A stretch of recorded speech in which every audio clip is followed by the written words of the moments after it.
ഗോവയിൽ അപകടത്തിൽപ്പെട്ട മുനമ്പത്തെ 11 മത്സ്യത്തൊഴിലാളികളെ കണ്ടെത്തി. 13 പേരുമായി മത്സ്യബന്ധനത്തിന് ഗോവൻ തീരത്തേക്ക് പോയ ബോട്ടാണ് നാവികസേനയുടെ അന്തർവാഹിനി ബോട്ടുമായി കൂട്ടിമുട്ടി അപകടമുണ്ടായത്. കാണാതായ 2 പേരെ ഇതുവരെയും കണ്ടെത്താൻ കഴിഞ്ഞിട്ടില്ല. സംഭവത്തിൽ നാവികസേന അധികൃതർക്ക് ഗുരുതരമായ വീഴ്ച സംഭവിച്ചുവെന്ന് മത്സ്യത്തൊഴിലാളികൾ ആരോപിച്ചു.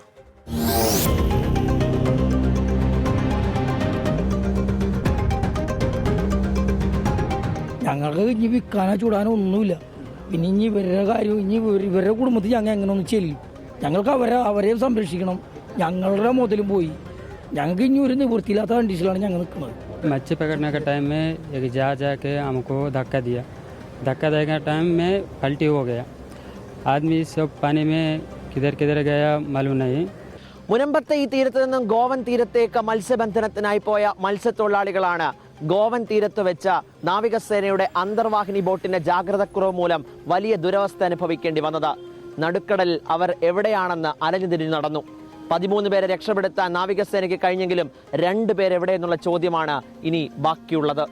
ഈ മാസം 15-ാം തീയതി മുനമ്പത്ത് നിന്ന് ഗോവൻ തീരത്തേക്ക് മത്സ്യബന്ധനത്തിന് തൊഴിലാളികൾ സഞ്ചരിച്ച ബോട്ടാണ് നാവികസേന അന്തർവാഹിനി ബോട്ടുമായി കൂട്ടിമുട്ടിയത്.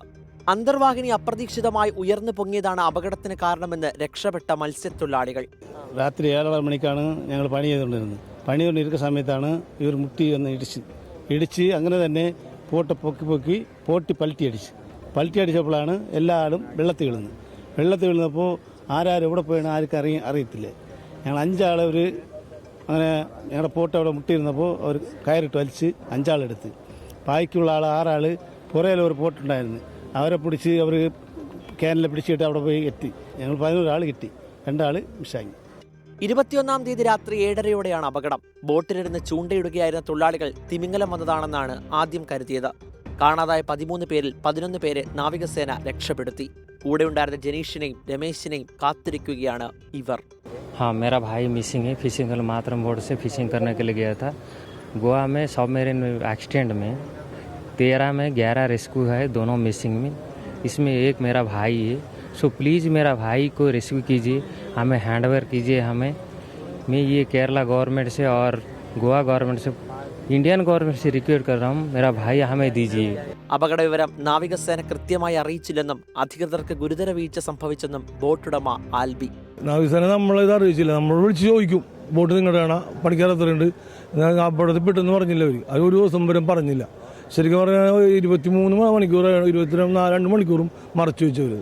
1,65 ലക്ഷം രൂപയ്ക്ക് നിർമ്മിച്ച ബോട്ടാണ് അപകടത്തിൽപ്പെട്ടത്. അനുബന്ധ സാമഗ്രികളും വലയും ഉൾപ്പെടെ 3 കോടി രൂപയുടെ നഷ്ടമാണ് സംഭവത്തിന് പിന്നാലെ തൊഴിലാളികൾക്കുണ്ടായിരിക്കുന്നത്.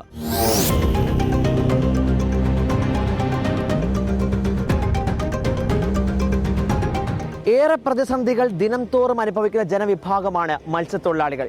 ഇവരുടെ പ്രശ്നത്തിന് ഒരു അറുതിയില്ലാത്തത് വലിയ രീതിയിലുള്ള ചർച്ചാ വിഷയമായി പല ഭാഗത്തുനിന്നും ഉയർന്നു വരുന്നുണ്ട്. ഇപ്പോൾ ഇവർക്ക് ഏറ്റവും വലിയ പ്രശ്നം സുരക്ഷിതത്വമാണ്. സുരക്ഷിതത്വം ഉറപ്പാക്കേണ്ട ഉത്തരവാദിത്തം സംസ്ഥാന സർക്കാരിനും മറ്റ് എല്ലാ വിഭാഗങ്ങൾക്കുമുണ്ട്. സമയോചിതമായ ഇടപെടലുണ്ടാകണം, സുരക്ഷിതത്വം ഉറപ്പാക്കണമെന്നുള്ള ആവശ്യമാണ് ഇവർ ഉയർത്തുന്നത്. മുനമ്പത്ത് നിന്നും VS രാഹുലിനൊപ്പം YS അഭിനന്ദ്, 24. പൊതുജനം കഴുതയല്ല.